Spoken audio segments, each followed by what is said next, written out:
Fantastic. Yeah. Awesome. That's the way you answer the question. Only 5 ways to answer that question. Fantastic, super, awesome, terrific, could not be better. The only ways you answer that question. How you doing? Yeah. What's it like being back here in Harrisonburg? I know it's been a little bit. I mean, I think these crowds that we've had the few times we've been here have been among the best in my 9 years on the show. So there's a lot of pride in the program, pride in the university, in the area, and they come show out, man, and that makes the show a lot of fun, gives us a big adrenaline kick, and they've got a great team and a story that's compelling. Frustrating, I know, for JMU fans, but still a compelling one to tell. You know, Go ahead. Given that this is the 30th year anniversary of the show, just talk a little bit about what it's been like to be there and just watch it kind of develop, even over the last decade. You know, I mean, I think I never cease to be amazed at the response that we get, and I know that they're not coming out to see the Jonas Brothers, although they literally are this week. But you know, when they come to our show, they're coming out, I think, because there's an appreciation for the show, but they also want to showcase the pride in their own program. And the fact that they choose to do that through our show is really gratifying. And people love this sport. I mean, the fans are nuts in a good way. I mean, I grew up with it. It's a sport that I've loved since I was, 5 years old. From the first time I can remember sports, college football's been my thing. And it lends itself to a certain amount of craziness among the fans, but that's what gives our show juicy energy. I absolutely love it. What is your opinion on the NCAA not allowing JMU to play a bowl game? Easy to say. I understand the sentiment that the NCAA has in that the rule is in place for a reason and they haven't granted exceptions and they couldn't find a compelling argument.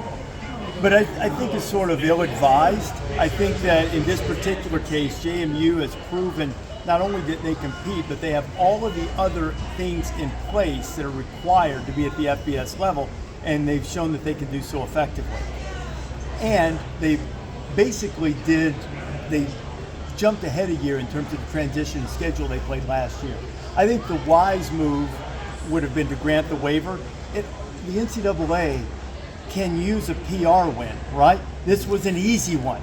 And they decided not to take it for fear of someone else getting mad. I mean, there are schools that you guys don't even think about, I would imagine, Merrimack, Bellarmine, who have gripes too. They won their conference tournaments, didn't get in the basketball tournament last year because of transitioning. I think the time has come now, if they're not going to grant this waiver, to reevaluate the rule. And maybe not grant status in the FBS level until you're in. And when you're in, you're in. And once you get there, there's none of this probation period, transition period of 2 years. So I think they should have granted the waiver. I think there were compelling reasons to do so. But, the pragmatic side of me said, I do understand that they want to not just make waivers to their rules. They basically, the way I read their ruling yesterday, is they said, if you want to readdress this rule, go ahead through the channels. But for now, this is where we stand. But I think it's unfortunate, and I would have preferred they ruled differently. What's impressed you so far about JMU and the Dukes this year? Defense. I mean, even with the loss of the guys who led the nation in sacks and tackles for loss, they still have 3 of the top 5 in tackles for loss. You can't run on them, and I think that's probably the most impressive thing at this level. The fact that they have transitioned up in a pretty difficult conference, relative to the group of 5 conferences, and they've performed well, and they've played defense at that level. And a lot of times what happens when the teams move up is the lines of scrimmage that are slowest to come around, and James Madison's ahead of the curve there for sure. The first time you guys came here was 2015. JMU was still an FCS program, hadn't even won their second national championship. What has it been like to just kind of, have you kept an eye on the Dukes, and what has it been like to kind of watch them progress? It's been cool to watch. In the last few years, I mean, look, we don't root in this business ever, but you have relationships with people you've gotten to know over the years and that you like. So I've been happy for the success of people at JMU, a couple of people that I know on the coaching staff, in particular Tino Sinceri, who is a guy I've known since he was a player. Really good friends with his father, who's a terrific coach. So I've been happy to see his success and happy to see the Duke's success as well. You talk about the defense. Is there anything else you're anticipating to see out of JMU tomorrow when they face App State? They better not get too worried about NCAA rulings and and game day being here, although I'm glad that they're excited because App State's playing really good ball. They're playing their best ball of the year, and I think it'll be as big a challenge as James Madison's had in a while. So, I think they're up to it, but I do think that they'd better be locked in on the task at hand. You guys have seen 3 different head coaches for the Dukes, and you're 3 times here now. Just what's it like to see a program keep sustaining this success with different coaching changes? When programs change coaches, there's usually a reason for it. Usually they're not doing well. The other reason for it is if it is a successful program and coaches are jumping from there and they go, I can win there. Now every coach thinks he can win everywhere, but if you know you can win there, that's a really big deal. If you've got time for story time with Uncle Rece, there's a great story that my good friend Lou Holtz told me that when Urban Meyer was a mere position coach for Lou, he came to Lou and was hoping to be considered for the Bowling Green job. And so Lou put in a word for him to be evaluated, and he was, and ultimately Bowling Green was about to hire him, and Urban called Lou and said, I don't think I'm going to take the job. And Lou said, why not? And he said, because it's not a good job. And at the time, it is now, but at the time it wasn't a good job. And Lou said to him, let me ask you something. He goes, good jobs don't come open, bad ones do. And if it were a good job, why the hell would they hire you? Because it's unproven commodity. So that's one way jobs open. The other way is if they know they can win and there's a proven track record and guys who are looking for opportunities are able to move into that role. And then you've been here a few times and now again. What has always kind of stuck out about this crowd for these shows? The mere size of it. I mean, this is sort of the perfect game day backdrop. We've got a little slope uphill. We've got something to provide context for, what the background is instead of just open space. It's big enough to have, I think they said like 14, 15,000 people if they back it all the way up to here. So just the magnitude of the crowd and the fact that they always show up. I mean, a huge crowd out here on Friday already for mostly for Pat's show, but also they were there waiting on Pat when Herbie and I were doing our hits earlier. What does it mean to be celebrating College Game Day's 30th anniversary here?